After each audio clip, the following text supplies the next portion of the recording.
Hey everyone, welcome back. Thanks for stopping by today. We are on the farm. We're not hunting or scouting out anything today. Nope. So we have finally ran into our first problem with the mega brooder. Yep. And we knew this day would come because the chicks just keep growing. Yep. So they are starting. I had the first one jump out. I went out there this morning to check the water and feed and stuff like I normally do. And there was a chick running around looking for food, looking for water. Looking for heat, probably. Looking for heat, and we don't want that. We check them at least every 12 hours. Yeah. Morning and evening, and make sure the food and water is all refreshed and good to go. But we don't want one of them getting out and stressing out over that. So Cassie, what's the solution? Put a top on it.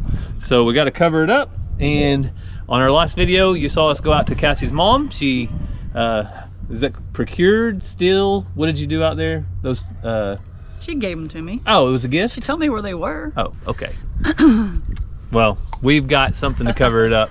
So that's what we're going to start taking care of this morning, and then stick around because we also have a water well here on the farm that we've only pumped out small amounts of water at a time, and I'm really thinking about making it into a permanent well with a pump, pressure tank, and all of the things that we need so we can use it for our garden and different things. But to do that, I need to test it to find out how much water flow I'm getting out, how many gallons per minute.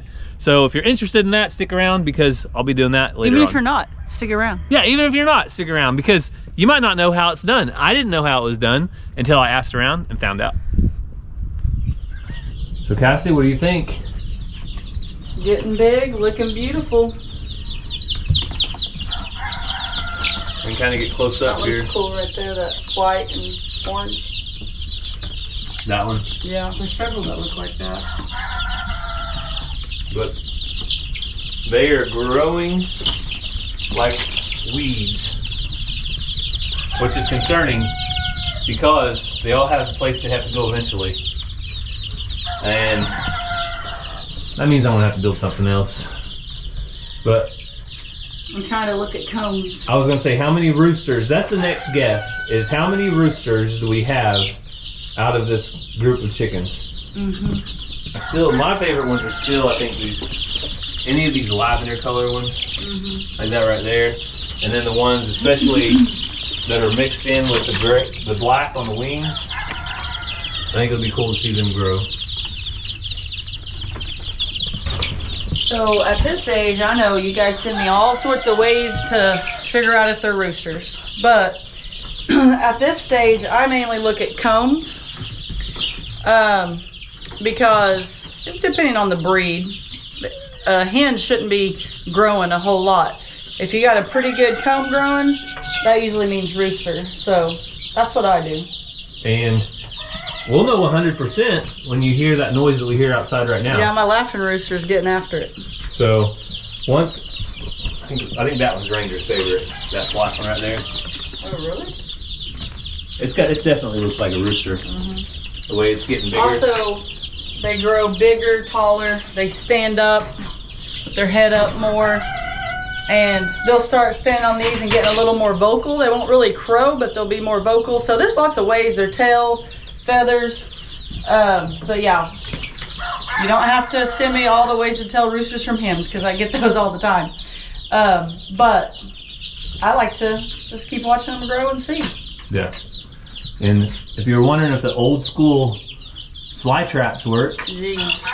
they work very, very well. I need to put some more in here. We do, but luckily the flies are really slowing down with all of the See that black? changes, weather changes. The black, I see back there, the black, What, copper? no, the poof on his head, silky. Oh, silky.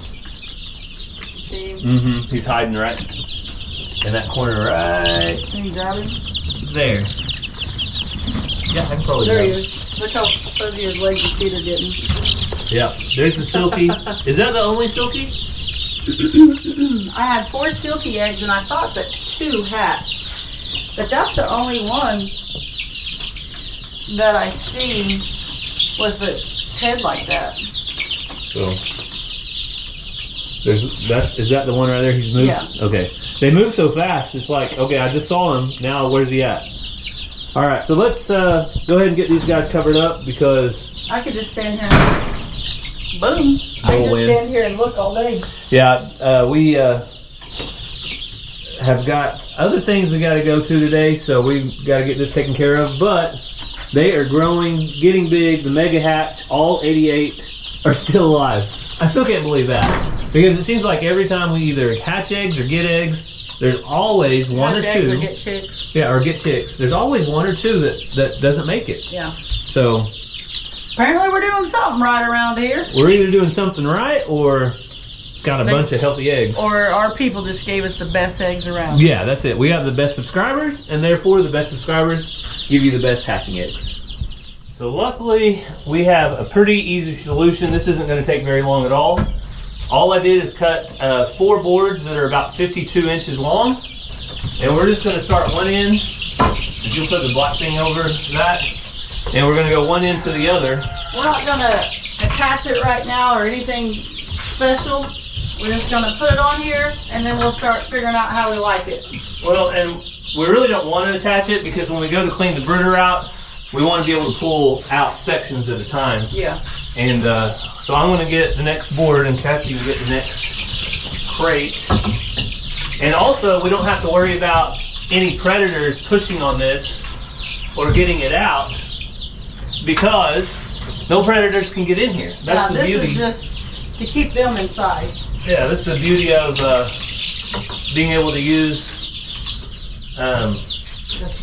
this building and having it secure all the time. You don't have to worry about any kind of cats or coons, raccoons, anything getting in or out. So, got one more.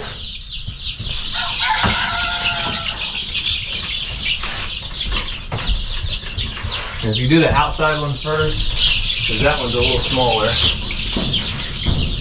then this one should just sit right here like that. Alright. So now, just like that. See that? What was it? These fit together. Yeah, they can kind of interlock. I didn't know that. And that will strengthen it if you needed it to, but I think just setting up here. Yeah, but that's cool. I never realized that. Yeah. Yeah, these are made at our old chicken houses out at Rose. We had something similar. They were built and they just kind of snapped together like this. We should have saved some of those. Yeah, and people ask all the time. It's called Red Rooster. Huh? Broiler breeder chicken floor. Yep. Did you ever read that? Yeah. Well, no, but that's what I told you. These are the same size. So if you didn't know this, a little history lesson for you. Before we bought this 60 acres, Cassie and I purchased a 40-acre dilapidated chicken broiler farm, or not broiler, it was a laying hen farm.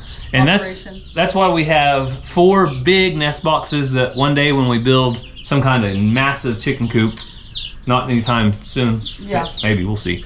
But that's why we have those. But they were 300 feet long, and under the 2 sides, where they could go through and scrape it out, let manure basically catch. They had these about 2 foot off the ground. Yeah, so this makes complete sense now that this was the floor to a brooder, so it's a smaller scale. And that's why they lock in like they do. Yep. So we were right when we put this in our rabbit hutch thing. The rabbits were on it, and then I've had chicks on it because I kept thinking this would be good for their feet because it's not wire, it's soft. Well, ta-da! Yeah. These people thought it'd be good for their feet too. It's also like wider, so when you do have something, it's not like falls through better. Tiny wire, but like the little bars are wider, and then the holes are a little wider. Yeah, and they can grip onto it. Yeah, but for what we need for today, this is going to cover up the chicks and keep them safe. Because whenever I walked in here this morning, there was one chick running around crazy right here, and now they are all safe and secure. Oh, you want to show them what we got on the game camera out at my parents'? Sure. Little update from our last video. So, there Not a monster, but good for around here. Yeah. I'd have a hard time saying no. It's definitely at least, what, 8 point? I think 9, because I think this one's a claw. So it's an 8 to 9 point, and probably a, what, 2-year-old, you think? Yeah, probably. But I don't really care about their age. I care about their taste. Yeah, so the thing about deer around here, they don't live much past 2 years old because somebody usually harvests them. And if they do, they're really smart and harder to get. And speaking of hunting, we are going to be heading out. Ranger and I are going to be going to our friend, Keeping It Dutch.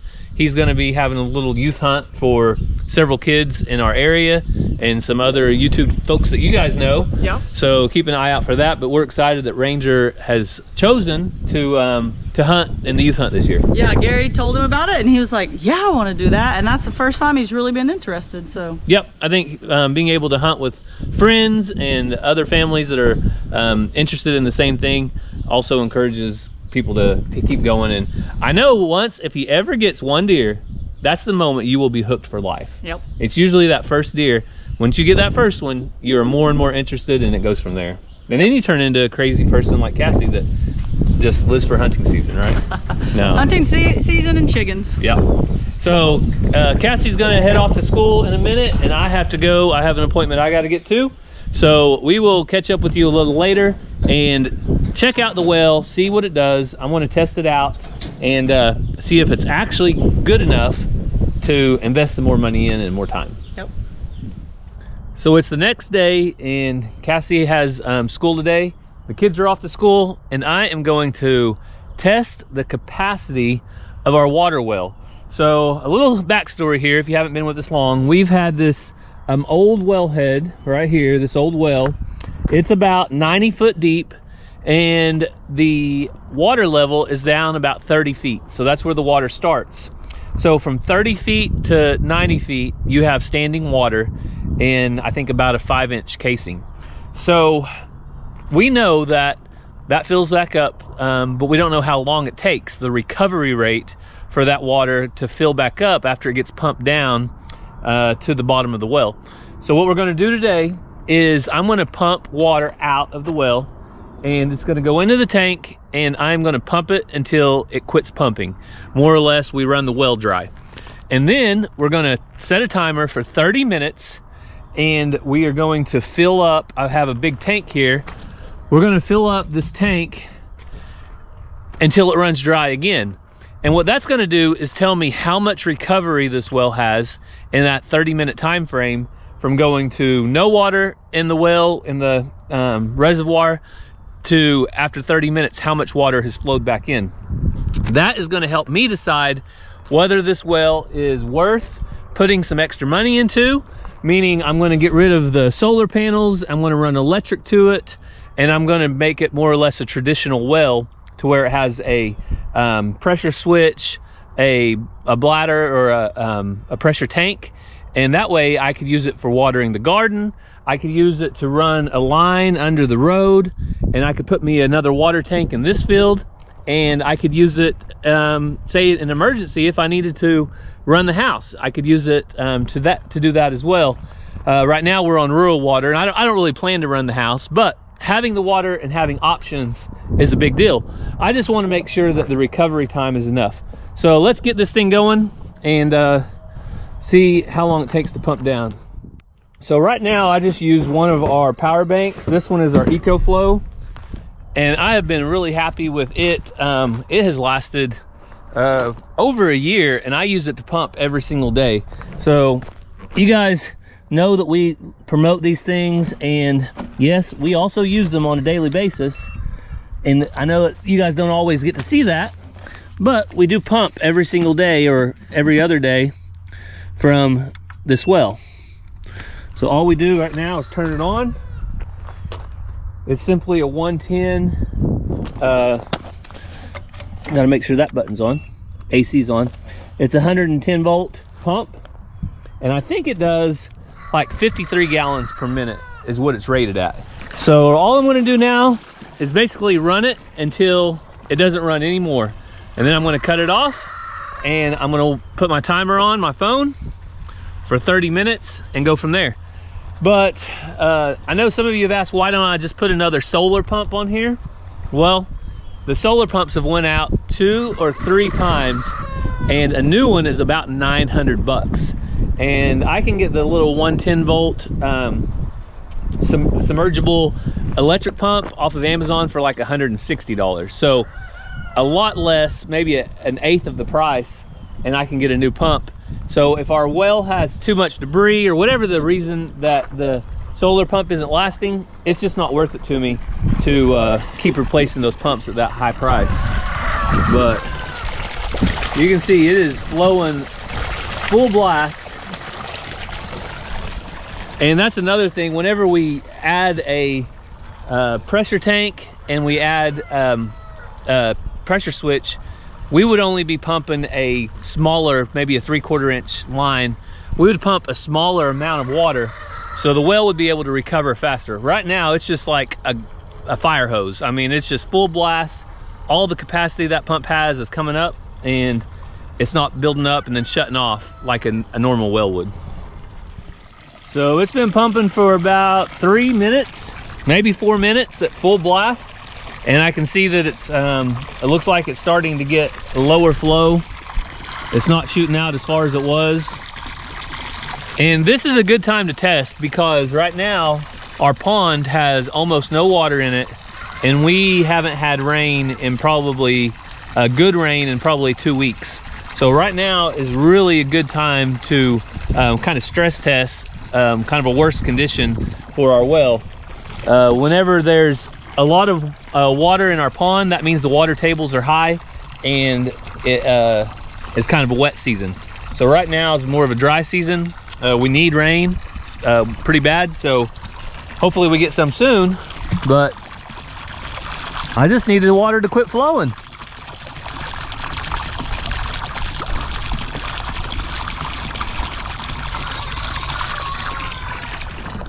Oh, there it goes. Water quit. So I'm gonna go over here, turn my pump off, and then I'm gonna go over here and set my timer. All right, so the timer is set. Now I'm gonna go ahead and set up my tank. Oh, that way we'll be ready to go when it's time. And I'll also bring a 5-gallon bucket down here. I don't think we're gonna have any issues with this tank, but what I'm gonna do is use my 5-gallon bucket. I'm gonna fill it up. Well, I might measure out 4 gallons, so I have a line in there where I'm gonna fill it up to, so I can dump the water back into my big stock tank. I don't wanna waste any water today. So I'm gonna do that as well. So I don't glue these fittings for a reason. And I'm gonna just pull this off, turn it, put it back on here like this, and I might actually put it on the back side so it has something to hold it. There we go. So now we're gonna catch the water down in my tank. I'm gonna grab a bucket, and whenever our timer hits about 30 minutes, I'll catch back up with you. So we have 6 minutes and 30 seconds left on our timer, and I've got my 5-gallon bucket. You see the little black line in here? We have one there, one there, one there.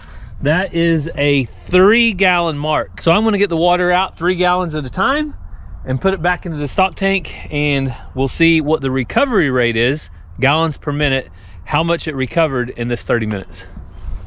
And while I wait for my timer, there's nothing like petting a good dog. Hey baby, come here. Yeah. And Jojo is a good one.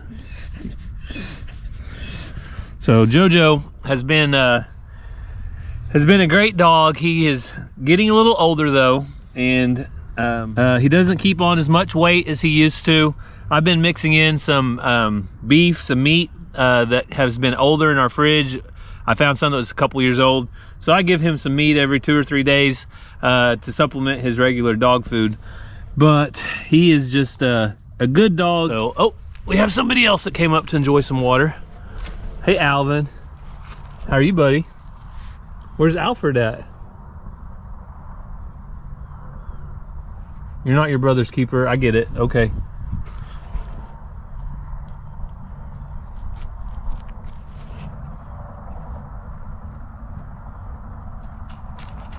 All right, nice to see you too.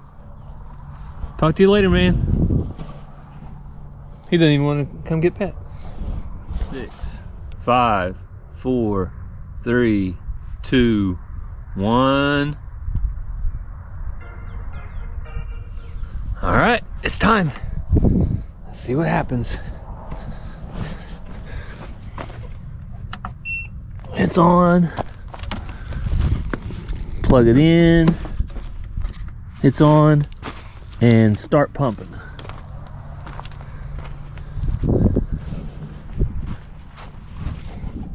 I'll put my hand here.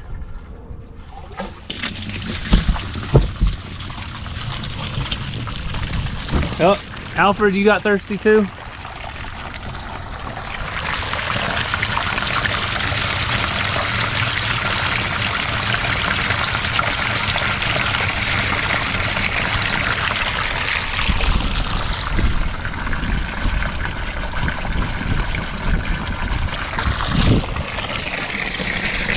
Now I think this tank might be a 300-gallon tank, so we should have plenty of capacity there.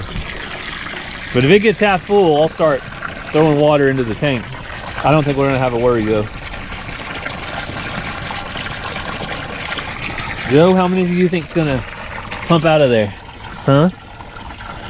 How much do you think's gonna pump, buddy? Oh, okay, I'll scratch your belly. I'll scratch your belly while we wait. Joe's a good boy.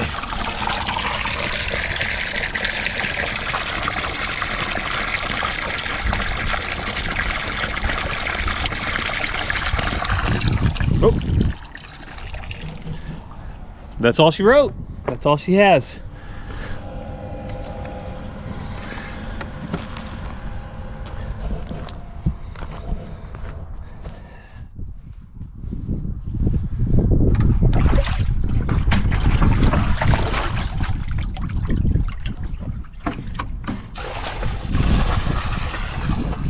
So I'm just pumping it out.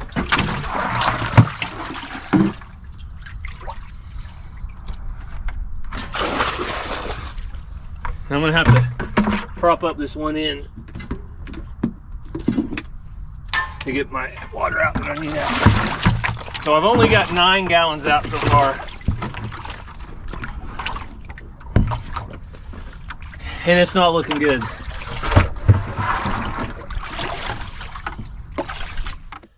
So I have bad news. 19 to 20, about 19 and a half or 20 gallons is what we got out. So that was 30 minutes. And so if we would have got 30 gallons out, that would have been 1 gallon per minute. So 2/3 of that is about 0.67 gallons per minute. Not good. So I will maybe reach out to the well guy that helped my buddy out with his well. There are a couple things. So his problem is he lives in the house and he gets, I think, 0.1 gallons per minute out of his well. And he's in a between a rock and a hard spot, so to speak. He needs either rural water ran, or he's gonna have to dig a new well. He's in the middle of it right now. But he's the one that told me about testing and calculating. So he gets 0.1 gallons per minute. And so the solution that they have short term would be to add storage capacity. So you pump out, you know, at nighttime, the whole time you store that extra water above ground. And that way for the demand, it's there. Well, for what I'm doing with the cattle, probably what I'm doing right now is gonna be the best solution. I don't really want to have to dig a new well. This one is only 90 foot deep. It's not very deep, so I could dig deeper. And what that gives you is more capacity, which also helps on your recovery time. So not good though. Bad news on the well, unfortunately. I was hoping it would do 2 to 3 gallons per minute, maybe even 5, but nowhere close to that on the recovery. And I know that there's probably some well expert out there that says I'm doing it all wrong. If you think that I'm way off, leave it down in the comments. If you think I'm close, leave it down in the comments. Let me know what you think. But that is all I know how to do. You know, you pump it to where it can't pump any more water. You wait, and then you pump some water. 30 minutes I thought was a good time. And, well, it also lets me know where I stand with cattle. So one thing that we can do is we can run water out of our rural water district, the same water that goes to our house. We can run water out, but after a little bit, it starts getting expensive. So the amount of livestock I can run on our place really depends on the amount of water that I can water them in the driest spells.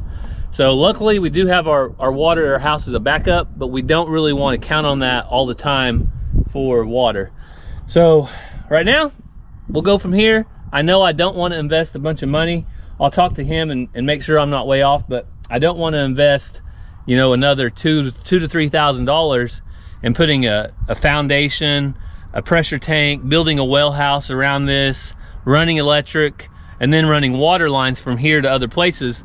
I don't want to do all that if we're not going to have enough water to make it worth it. So there we go. It's good to have answers. Good to get started on this project. I've been wanting to do it for a little bit and finally got it done.